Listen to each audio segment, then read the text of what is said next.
Welcome to your very own show, India Inc., enlightening and brightening your ideas to be an entrepreneur. And knowing what's not known to many about these entrepreneurs, this show has it all for you. And I, Richa Kapoor, would accompany you through the show today.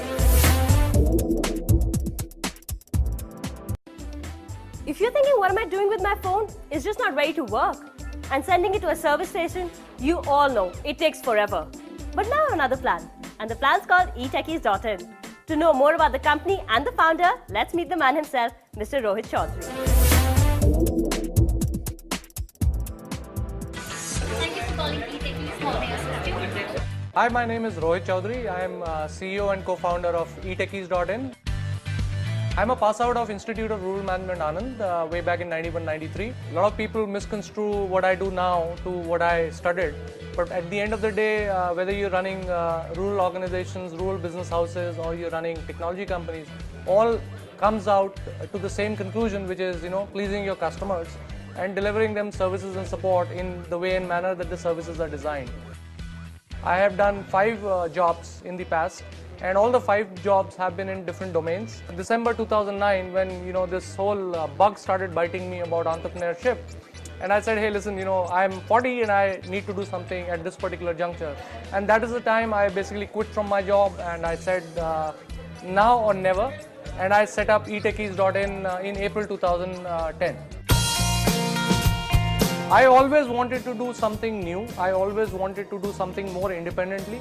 And thankfully for all my 5 jobs, I was given an opportunity wherein I could really exhibit my independence, exhibit my entrepreneurial skills in terms of setting up my business. And most of my businesses, to be honest, were greenfield projects. I can definitely quote that at that point of time in our journey, quantum of money was not so much of an issue.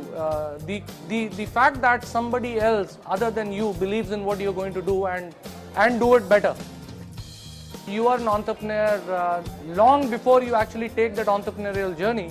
The fact that you're an entrepreneur and you're behaving and you're acting in that same vein does get recognized and gets registered internally. People recognize it. Yes, a lot of risks are unknown. You may today, you may really look back and say, hey, was I capable of handling that kind of a risk or not? But fact of the matter is, the situation that you are put in, if you are open about facing the challenges, I'm sure the risks are not too big in terms of the gains that will happen thereafter. Well, I don't think it's when you ask me this question, the one thought that comes to me is, any TV actor getting interviewed and he says, my new film is very different, or that Maggie sauce ad which says that we are different. I don't think we are different. I think what is really cool about us is we recognize a challenge which most of the IT service providers in India probably have not, and they have chosen the easy road. I think what we have done is we have actually made a habit of taking a challenge and saying that, listen, if nobody has cracked it, maybe there is virtue in cracking it. Maybe that is where probably we will find our growth. At every single step, it will be absolutely well-meaning to me, to my co-founders, to my team members, and to people who are listening into this show. Hardships are a given fact. Hardships are all personal. So there are no professional hardships. Hardships are all personal. So the way you look at it and you kind of make a short story out of a long story, there is never professional hardship. I think you're grounded, you're well-educated, your targets are very clearly defined. Professional goals will be met if you are strong enough in terms of dealing with personal hardships. What I have done, maybe I also got inspired by a lot of other people saying that, hey, it's never too late to stand on your own 2 feet. I think hats off to entrepreneurship, because I think what will drive India's future, what will drive India's economy is about job creation. So we have a wide span of product coverage. We are not a product sales company. So let me clarify, we are, and that's also a very bold call. I could get into product sales, but albeit a little less margin. We have chosen ourselves again a tough road, and we said we are going to be a services company. And being a services company, there is a larger challenge out over there convincing consumers and SMEs that, hey, listen, till yesterday there was nobody.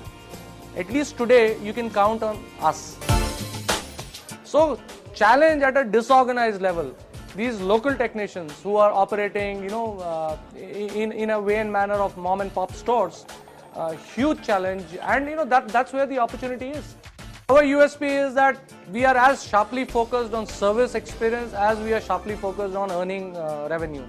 A lot of people told me a lot of things about how your business is going to get monetized and all that stuff.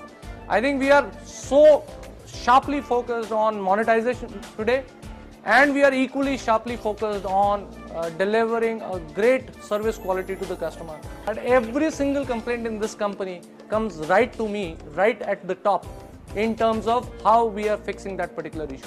If you want to start up as an entrepreneur, be ready for surprises. I'm like, life is not as predictable as one imagines. The reasons for being an entrepreneur also have to be very clearly defined. Services business is a great return on investment model if you have done the fundamentals right. I think the only don't I would really call about is never play around with integrity. Either in your own personal space, professional space, with vendors, SMEs, your outside world. Integrity has to be always sky high. I think that is the only don't. Never play with integrity. Very exciting. I think my family has been very, very supportive. And I've been very fortunate to have a well-educated wife who can find a job and help me out with my experiments. So this is not about experiments about truth, this is about experiments of heart. So what I'm actually doing, I'm playing it by the heart. To an entrepreneur who has got money, I think there are various stages of business. There are stages of business when you got to invest. There are stages of business when you got to extract. You got to extract the returns. There are stages of business wherein you got to conserve. So if you really look around at this time and moment, most of the companies are conserving cash. And economic sentiment is a little bit down, funding sentiment is a little bit down.